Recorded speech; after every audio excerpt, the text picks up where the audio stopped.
Hello, dear aspirants. Welcome all. Welcome back to our YouTube platform, Hyderabad IAS Academy.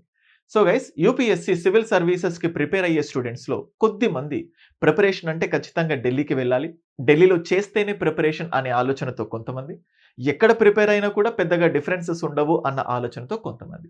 So ఢిల్లీకి హైదరాబాద్కి ఉన్న advantages ఏంటి, disadvantages ఏంటి? So you know ఢిల్లీలో almost ఒక 5 ఇయర్స్ ఉన్న అనుభవంతో అండ్ యూపీఎస్సీ సివిల్ సర్వీసెస్కి సంబంధించి నేను 5 ప్రిలిమ్స్ క్వాలిఫై అయ్యి 5 మెయిన్స్ రాసి 2 టైమ్స్ ఇంటర్వ్యూకి వెళ్ళాను. అండ్ సిన్స్ 10 ఇయర్స్ హైదరాబాద్లోని డిఫరెంట్ కోచింగ్ ఇన్స్టిట్యూట్స్లో అండ్ అలాగే ఢిల్లీలో, బెంగళూరులో ఇలా డిఫరెంట్ ఇన్స్టిట్యూట్స్లో టీచింగ్ చేసిన అనుభవంతో అసలు రియాలిటీ ఏంటి, ఫ్యాక్ట్స్ ఏంటి, ముఖ్యంగా పేరెంట్స్కి, సో ఎవరైతే ఈ ఢిల్లీకి సంబంధించి హైదరాబాద్కి సంబంధించి కొన్ని అపోహల్లో ఉన్నారో వాటన్నిటిని దూరం చేయాలి అని చేసే ప్రయత్నమే ఈ వీడియో. ఖచ్చితంగా రియాలిటీ చెప్తాను, దేనికి కూడా ఫేవర్గా మాట్లాడను, బట్ ఏది చెప్పినా హార్ష్ రియాలిటీతోనే ముందుకెళ్తాను. వీడియోలో చూసినట్లయితే ఫస్ట్ ఆఫ్ ఆల్ మనం చూస్తే పాస్ట్లో ఆల్మోస్ట్ 20-25 ఇయర్స్ బ్యాక్ సివిల్ సర్వీసెస్కి ప్రిపేర్ అయ్యే వాళ్ళు లేకపోతే ప్రిపేర్ అవ్వాలి అనుకునే వాళ్ళ సంఖ్య చాలా తక్కువ, కాంపిటీషన్ అనేది చాలా తక్కువ. అప్పుడు ఈ యూపీఎస్సీ సివిల్ సర్వీసెస్ ఎగ్జామినేషన్కి కోచింగ్ ఇచ్చే ఇన్స్టిట్యూట్స్ అన్నీ కూడా దాదాపుగా ఢిల్లీ కేంద్రంగా, ఢిల్లీ సెంటర్డ్గానే లొకేట్ అయి ఉన్నాయి. సో అప్పట్లో అంటే మన పేరెంట్స్ అండ్ వాళ్ళ పేరెంట్స్, సో వీళ్ళందరూ సివిల్ సర్వీసెస్ పైన ఉండే అవగాహన ఉన్న వాళ్ళందరికీ, సో అప్పుడు కాంపిటీషన్ తక్కువ కాబట్టి ఎక్కువ కోచింగ్ ఇన్స్టిట్యూట్స్ ఢిల్లీలోనే ఉన్నాయి కాబట్టి, సో ఇప్పటికీ కూడా చాలామంది సివిల్ సర్వీసెస్ కోచింగ్ అంటే ఢిల్లీ అన్న ఆలోచనతోనే ఉన్నారు. అప్పుడున్న పరిస్థితుల్లో ఢిల్లీలో లొకేట్ అయి ఉన్నాయి, కాంపిటీషన్ తక్కువ. ఇప్పుడు కాంపిటీషన్ పెరిగింది. ఎంతోమంది పేరెంట్స్ తమ పిల్లలకి ఎన్నో లూక్రేటివ్ జాబ్స్ వచ్చినా వాటిని వదులుకొని హై ప్రొఫైల్ జాబ్స్ వచ్చినా ఇవన్నీ వద్దు, మా పిల్లల్ని ఐఏఎస్ ఐపీఎస్ ఆఫీసర్స్గా తీర్చిదిద్ది సమాజానికి ఉపయోగపడే విధంగా, సమాజం చాలా గర్వంగా ఫీల్ అయ్యే విధంగా వీళ్ళను చిన్న వయసులోనే సివిల్ సర్వెంట్స్ చేయాలి, ఈ ఆలోచన ఎక్కువ మందికి ఉంది. సో దీనివల్ల ఈ సివిల్ సర్వీసెస్కి ప్రిపేర్ అయ్యే వాళ్ళ సంఖ్య కూడా రోజు రోజుకి పెరుగుతోంది, కాంపిటీషన్ కూడా పెరుగుతుంది. సో కాంపిటీషన్ ఇంతకుముందు తక్కువ ఉంది కాబట్టి ఓన్లీ ఢిల్లీ మాత్రమే కాన్సన్ట్రేటెడ్గా ఉంది. ఇప్పుడు కాంపిటీషన్ పెరిగింది అంటే చాలామంది డిమాండ్స్ సివిల్ సర్వీసెస్ వైపు వెళ్తున్నాయి కాబట్టి కోచింగ్ ఇన్స్టిట్యూట్స్ ఢిల్లీ మాత్రమే కాకుండా హైదరాబాదులో, లేకపోతే బెంగళూరులో, చెన్నైలో ఇలా అన్ని ప్లేసెస్లో ఉన్నాయి. పరిస్థితులు మారాయి కానీ ఆలోచనలు మాత్రం స్టిల్ ఢిల్లీలో మాత్రమే ఉంది అన్న ఆలోచనతో ఉండేవాళ్ళు ఎంతోమంది ఉన్నారు. చిన్న ఎగ్జాంపుల్, జనరల్గా ఎప్పుడైనా ఢిల్లీ నుంచి హైదరాబాద్ వస్తున్నాం అనుకోండి, ఢిల్లీలో ట్రైన్ ఎక్కినప్పుడు మనకు భాష పెద్దగా తెలియదు కదా, మనం మాట్లాడే భాషను చూసి అక్కడున్న యూపీ వాళ్ళు కానీ ఢిల్లీ కానీ వాళ్ళు ఫస్ట్ అనేది ఏంటంటే మద్రాసీ హేక్యా అంటారు. అంటే నువ్వు ఆంధ్రప్రదేశ్ అయినా, నువ్వు తెలంగాణ అయినా, కర్ణాటక అయినా, కేరళ అయినా, తమిళనాడు అయినా, ఏదైనా కూడా మన భాషని బట్టి మద్రాసీ హేక్యా అంటారు. బహుశా ఇంకా చాలా మందికి మద్రాస్ అంటే కూడా తెలియని వాళ్ళు ఉంటారు ఇప్పుడు ఈ జెన్జీ జనరేషన్లో. అంటే ఏదొచ్చినా కూడా మద్రాస్ అంటే అప్పుడు బ్రిటిష్ టైం నుంచి ఈ కింద మద్రాస్ ప్రెసిడెంట్స్ ఏదైతే ఉంటుందో అలా కింద సౌత్ సైడ్ ఉన్న వాళ్ళందరినీ మద్రాస్ అనే ఆలోచనతో చూశారు, మద్రాసి అన్నట్టు. ఇప్పుడు ఎవరొచ్చినా కూడా వాళ్ళకు ఏపీ, తెలంగాణ అన్నట్టు మద్రాసి అనే పిలుస్తున్నారు. అప్పుడున్న పరిస్థితుల్లో మద్రాసి, ఇప్పుడున్న పరిస్థితుల్లో కూడా స్టిల్ మద్రాసి అనే పిలుస్తున్నారు. అంటే పరిస్థితులు మారాయి కానీ ఆలోచన విధానం మాత్రం మారలేదు. సేమ్ ఇప్పుడు కూడా అప్పుడు ఢిల్లీ అన్నట్టు కాన్సన్ట్రేటెడ్గా ఉండేవి, ఇప్పుడు పరిస్థితులు మారాయి కానీ ఆలోచన మాత్రం ఇంకా ఢిల్లీ మాత్రమే ఇంపార్టెంట్ అన్న కాంటెక్స్ట్లో ఉంటారు. ఇది ఫస్ట్ పాయింట్. సో కోచింగ్ ఎక్కడైనా కూడా అంతే. అండ్ నెక్స్ట్ ఇంపార్టెంట్ పాయింట్, ఇది వెరీ ఇంపార్టెంట్. సో చాలామంది ప్రిపరేషన్ అయిన తర్వాత, ఫెయిల్ అయిన తర్వాత, అది ప్రిలిమ్స్లో ఫెయిల్ అయినా, మెయిన్స్లో ఫెయిల్ అయినా, చాలామంది నన్ను అప్రోచ్ అయినప్పుడు వాళ్ళతో చాలా ఇంటరాక్ట్ అయినప్పుడు నేను అబ్జర్వ్ చేసింది ఏంటంటే, సార్ నేను ఎంత కష్టపడ్డానంటే ఏ రోజు కూడా 5:30 దాటి నిద్ర లేవలేదు. ప్రతిరోజు 5:30 కంటే ముందే నిద్ర లేచాను. సో 5:30 AM మార్నింగ్ అంత ముందు లేచాను. చలికాలంలో కూడా అంటే ఎంత గడ్డ కట్టేటటువంటి చలి ఉన్నా కూడా అంత చల్లటి నీళ్ళతో స్నానం చేసి కోచింగ్ ఇన్స్టిట్యూట్కి వెళ్ళి, సో ఫుడ్ దగ్గర నా ఒంటికి ఫుడ్ పడకపోయినా చాలా కష్టపడి పడని ఫుడ్ తిని, సో అంటే చాలని కష్టంతో, అంటే రూమ్స్ చాలా చిన్నగా ఉంటాయి, సో చాలని రూమ్లో ఫుడ్ దగ్గర అన్ని విధాల కష్టపడి, ఇంత కష్టపడి ప్రిపేర్ అయిన తర్వాత నేను క్వాలిఫై అవ్వలేదు, ఇంకేం చేయాలి సార్ అంటారు. అంటే ఇలాంటివి చెప్పినప్పుడు నేను అబ్జర్వ్ చేసింది ఏంటంటే, నువ్వు చాలా కష్టపడ్డావు, నువ్వు చెప్తోందల్లా కూడా నీ ఫిజికల్ ఎఫర్ట్స్ గురించి చెప్తున్నావు, but what about mental efforts? అంటే యూపీఎస్సీ సివిల్ సర్వీసెస్కి ప్రిపేర్ అవ్వాలంటే ఫస్ట్ మనకు కావాల్సింది ఫిజికల్ ఎఫర్ట్స్ కాదు. ఫస్ట్ మనకు కావాల్సింది ఏంటంటే mental efforts. So what we require is mental efforts, what we do not require is physical efforts. So ఇక్కడ ఏమవుతుందంటే ఢిల్లీకి వెళ్ళిన ప్రతి స్టూడెంట్, ముఖ్యంగా మన తెలుగు విద్యార్థులు, మనకు తెలుగు స్టేట్స్లో చలి అంటే పెద్దగా భయం ఉండదు. ఓ చిన్న సైజు స్వెటరు, ఒక్కొక్కసారి స్వెటర్ కూడా వేసుకోం. సో పెద్దగా చలి అంటే ఎక్స్పీరియన్స్ ఉండదు. సో అండ్ అలాగే సమ్మర్ సీజన్లో కూడా మరీ అంత భయపడేంత సమ్మర్ ఏముండదు, స్కార్చింగ్ హీట్ ఏముండదు కొన్ని ప్లేసెస్లో తప్పించి.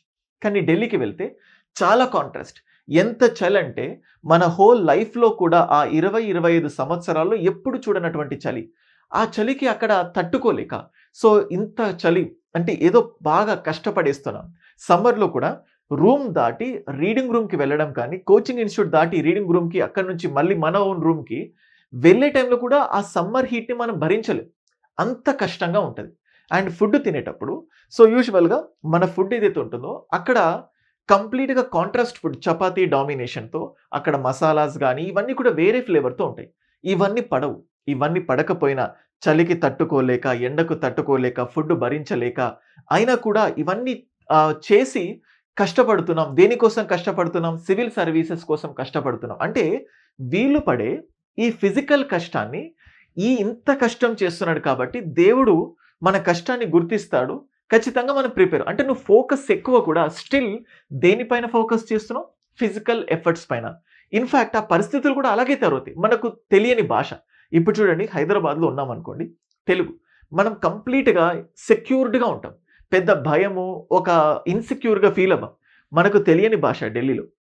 మొత్తం పేపర్ వేసే వాడి దగ్గర నుంచి అన్నం వడ్డించే వాడి దగ్గరికి everyone are non Telugu guys. మనకు హిందీగా అంత పెద్దగా ప్రావీణ్యం ఉండదు. భాష పరంగా ప్రాబ్లమే, అక్కడున్న ఎన్వైరన్మెంట్ ఇవన్నిటిని చూసి సో మనకి ఎలాంటి ఫీలింగ్ ఉంటుందంటే ఎస్ నేను కష్టపడుతున్నాను, ఇలాంటి థింగ్స్ ఖచ్చితంగా నన్ను ముందుకు తీసుకెళ్తాయి అంటే ఆ భ్రమలో ఉంటాం. But realities thing is that mental. ఈ మెంటల్ ఎఫర్ట్స్ కోసం నువ్వు ఢిల్లీకి వెళ్ళాల్సిన అవసరం లేదు. నువ్వు నీ ఇంట్లో కూర్చొనే సో మంచి ఫుడ్ తింటూ, అంటే ఏదో మంచి ఫుడ్ చలికి తట్టుకోలేక మంచిగా నార్మల్ ఎన్వైరన్మెంట్లో ఉంటే కష్టపడ్డట్టు కాదు అనుకునే వాళ్ళు ఉంటారు. So understand the reality. ఇక్కడ కష్టపడటం అంటే ఎగ్జామ్కి తగ్గ ఎఫర్ట్స్ ఇవ్వడం. ఎగ్జామ్కి తగ్గ ఎఫర్ట్స్ ఇవ్వడం అంటే ఫిజికల్ ఎఫర్ట్స్ కాదు, మెంటల్ ఎఫర్ట్స్. నువ్వు ఎలా అర్థం చేసుకుంటున్నావు, దాన్ని నువ్వు ఎలా ప్రాక్టీస్ చేస్తున్నావు, ఈ అర్థం చేసుకోవడానికి, ఈ ప్రాక్టీస్ చేసుకోవడానికి ఢిల్లీ దాకా వెళ్ళాల్సిన అవసరం లేదు. కానీ ఈ మిత్తులో ఉంటున్నారు. So this is the thing. And next so ఇవన్నీ చేసిన తర్వాత మళ్ళీ ఏమవుతుంది, 1-2 ఇయర్స్ అంత కష్టపడతారు. రాకపోయేసరికి మళ్ళీ they will come back to the Hyderabad. హైదరాబాద్లో మళ్ళీ 2-3 ఇయర్స్ 4 ఇయర్స్ ఇక్కడ ఉంటుంది. అంటే అక్కడ 2 ఇయర్స్ ఉండి ఇక్కడ వరడానికి ఖర్చులు ఒకటి. ఢిల్లీలో ఉన్న ఖర్చులు, హైదరాబాద్లో ఉన్న ఖర్చులు మేబీ ఒక 20-30% వ్యారీ అవ్వచ్చు if I'm not wrong. So but thing ఏంటంటే అక్కడ తట్టుకోలేక ఇక్కడికి వస్తున్నాం. సో మనం మళ్ళీ అదే పాయింట్ చెప్తున్నాను, మనం ఒక రాంగ్ ఒక నోషన్లో ఉన్నాము. సో ఇవి మాత్రమే మన ఎగ్జామినేషన్కి తీసుకెళ్తాయి. సో మనం ఎంతో కష్టపడ్డాము, మనల్ని అంటే ఆ బాధ మనల్కి చలించిపోతుంది. ఇంత కష్టపడుతున్నాం కదా, మా ఫ్రెండ్స్ అందరూ వాడు యూఎస్కి వెళ్ళాడు, యూకేలో వెళ్ళాడు, సో వాడు స్టేటస్ పెడుతున్నాడు, హైదరాబాద్లో పబ్లకు వెళ్తున్నారు, నేను ఇవన్నీ దూరం అయిపోతున్నాను. ఎస్ కరెక్టే, but not in terms. But ఇవన్నీ చేసి కూడా మెంటల్గా స్ట్రాంగ్గా ఉండి ప్రిపేర్ అవ్వచ్చు. So that is why so ఇది ఉంటుంది ఢిల్లీలో. హైదరాబాద్ లాంటి ప్లేసెస్లో ఇవి ఉండవు. సో మనం ఒక ఫాల్స్ కష్టపడుతున్నాం అనే నోషన్కి ఢిల్లీ తీసుకెళ్తుంది, మనం కష్టపడట్లేదు అనే నోషన్కి హైదరాబాద్ తీసుకెళ్తుంది. ఎందుకంటే కంఫర్ట్గా ఉంది. సో చలి లేదు, ఎండ పెద్దగా లేదు, లేకపోతే ఫుడ్ వల్ల పెద్దగా ఇష్యూ లేదు, ఇవన్నీ అనిపిస్తుంది. సో ఇది. And next third and very important point. ఇక్కడ ఏమవుతుందంటే ఢిల్లీకి వెళ్ళినప్పుడు ఒక 10 మంది ఏదో చేస్తారు. ఆ 10 మంది చేస్తున్న పని ఎందుకో ఏంటో తెలియకుండా మనం కూడా చేసేస్తూనే ఉంటాం. రీసెంట్గా ఒక వీడియో చూశాను, రీల్ లాంటిది, షార్ట్ అనుకుంటా. లిఫ్ట్ ఎక్కుతారు, ఒక 3-4 5 ఎక్కుతారు. 4 కంప్లీట్గా వాళ్ళు ఒక గ్రూపు, ఒక పర్సన్ ఒక గ్రూప్ కాదు. ఈ 4 ఒకళ్ళని చూసి ఒకటే పని చేస్తూ ఉంటాడు. ఈ 5వ వాడికి వాళ్ళు ఏం చేయాలో అర్థం కాదు. వీళ్ళందరూ చేస్తున్నారు కాబట్టి నేను కూడా అదే చేయాలని చెప్పి ఏమీ ఆలోచించకుండా ఈ 4 చేసిన పని ఇతను కూడా చేస్తాడు. ఢిల్లీలో ఎక్కువ స్ట్రెంత్ ఉండేసరికి మన ఫ్రెండ్ చదివిన బుక్ చదువుతాం, మన ఫ్రెండ్ తీసుకునే కోచింగ్, నువ్వు ఒక కోచింగ్ ఇన్స్టిట్యూట్లో జాయిన్ అవుతావు. ఆ కోచింగ్ బాగాలేదని మళ్ళీ ఇంకో ప్లేస్కి వెళ్తాం, అక్కడ బాగాలేదని ఇంకొక ప్లేస్. అంటే ఇక్కడ ఒక ఫాల్స్ ఫ్లోకి వెళ్ళిపోతున్నారు ఢిల్లీ. హైదరాబాద్లో కూడా ఉండొచ్చు. Compare to Delhi it's less. చూడండి, చెప్పడానికి సంబంధించి క్లాసెస్ చెప్పాలి అంటే సో మెనీ పీపుల్ ఇండియాలో ఇండియన్ పాలిటీ చెప్పే అద్భుతమైన ఫ్యాకల్టీలు ఎంతోమంది ఉన్నారు. ఇండియన్ హిస్టరీ చెప్పే అద్భుతమైన ఫ్యాకల్టీస్ ఎంతోమంది ఉన్నారు. ఓన్లీ ఢిల్లీ పాయింట్ కాదు. So if I just want to tell you before going to this you can look at this Hyderabad IAS academy. So these are the faculties of Hyderabad IAS academy. ఎందుకు ఇప్పుడు చెప్తున్నానంటే ఢిల్లీలో కానీ దాదాపుగా ఒక్కొక్క ఇన్స్టిట్యూషన్లో ఒక్కొక్క కోచింగ్ ఇన్స్టిట్యూట్లో ఒక క్లాస్ రూమ్లోనే 500 to 1000 పీపుల్ 500 నుంచి 1000 మంది సరిపడ ఒక్క క్లాస్ రూమ్లో ఉంటారు. ఇంతమందికి చెప్పే ఫ్యాకల్టీ వీళ్ళందరికీ అందుబాటులో ఉంటారా? ఆయన ఒక 10 నిమిషాలు టైం ఇచ్చినా ఆయన చుట్టూ ఎంతో మంది ఉంటారు. వాళ్ళకు ఒక క్లాస్ అయిపోగిన వెంటనే మళ్ళీ ఇంకో క్లాస్ ఉంటుంది. సో ఇక్కడ పీపుల్ అంతా కూడా ఏ రోజు ఒక ఫ్యాకల్టీతో ఇంటరాక్ట్ అయ్యే సందర్భమే దొరకదు. But here so Hyderabad IAS అకాడమీలో మన batch strength so max to max 30 members మాత్రమే. మేబీ తప్పలేదు అనుకుంటే ఒక 35 వరకు వెళ్ళిపోతాం. Hardly 30 to 35. క్లాస్లో ఏ రోజు కూడా 30 నుంచి 35కు మించి ఏ రోజు ఒక్క క్యాండిడేట్ని కూడా ఎక్కువ స్టూడెంట్స్ చూడరు. సో ఈ 30 to 35 స్టూడెంట్స్ ఉంటే స్టూడెంట్స్ క్లాసెస్ ఫోకస్డ్గా వింటారు, ఫ్యాకల్టీస్ కూడా క్లాసెస్ని ఫోకస్డ్గా చెప్పగలుగుతారు. ఎవ్రీడే ప్రతిరోజు కనీసం 15 minutes faculties are available to speak with you. ఇప్పుడే కాదు, ఫ్యాకల్టీస్తో పర్సనల్గా ఫోన్లో కూడా మాట్లాడుకునే ఫెసిలిటీ ఉంటుంది. బట్ ఇవన్నీ ఢిల్లీలో ఉండవు. అండ్ నెక్స్ట్ సో ఇక్కడ ఏమవుతుందంటే చూడండి, ఫస్ట్ ఆఫ్ ఆల్ ఢిల్లీ ఇంత చెప్తున్నామా. సో ఆన్ అన్ యావరేజ్ ఢిల్లీలో ఉన్న ఏ ఇన్స్టిట్యూట్లోనైనా యావరేజ్గా 1.5 lakhs కంటే పైనే ఉంది, కానీ తక్కువ ప్రైస్ లేదు. But we at Hyderabad IAS academy దాంట్లో సగం అఫోర్డబుల్ ప్రైస్కి we are giving you the quality content. Quality content చెప్పాలంటే యూ ఆల్ నో, ఇక్కడున్న ఫ్యాకల్టీస్ అందరినీ మీరు చూడొచ్చు. They are the most famous faculties in హైదరాబాద్లో ఉన్న ఫేమస్ ఫ్యాకల్టీస్ చేత అవి చెప్పిస్తున్నాం. సో హైదరాబాద్ ఐఏఎస్ అకాడమీలో ఒక్కసారి అడ్మిషన్ తీసుకుంటే, మీరు ఆఫ్లైన్ అడ్మిషన్ గనక తీసుకుంటే, if you take an offline admission you will get free online classes. మీకు ఆన్లైన్ క్లాసెస్ ఫ్రీ ఉంటాయి. అంటే ఆన్లైన్ క్లాసెస్ ఒక్కటి ఏ ప్రైస్ అయితే ఉంటుందో అదంతా కూడా ఆఫ్లైన్ తీసుకున్న వాళ్ళకి ఫ్రీ. ఒక్కసారి అడ్మిషన్ తీసుకున్న తర్వాత మీకు ర్యాంక్ వచ్చేంత వరకు వ్యాలిడిటీ ఉంటుంది. ర్యాంక్ వచ్చేంత వరకు, అది మీరు బీటెక్ ఫస్ట్ ఇయర్లో ఆన్లైన్ క్లాస్ తీసుకున్నారనుకోండి, మీకు ర్యాంక్ వచ్చేంత వరకు బీటెక్ ఫైనల్ ఇయర్ అయిపోయి మళ్ళీ ఎప్పుడు మీకు ర్యాంక్ వస్తే ర్యాంక్ వచ్చేంత వరకు మీకు వ్యాలిడిటీ ఉంటుంది. సో నో థింగ్స్, మీరు ఎప్పుడైనా కూడా ఫ్యాకల్టీస్తో డిస్కస్ చేయొచ్చు.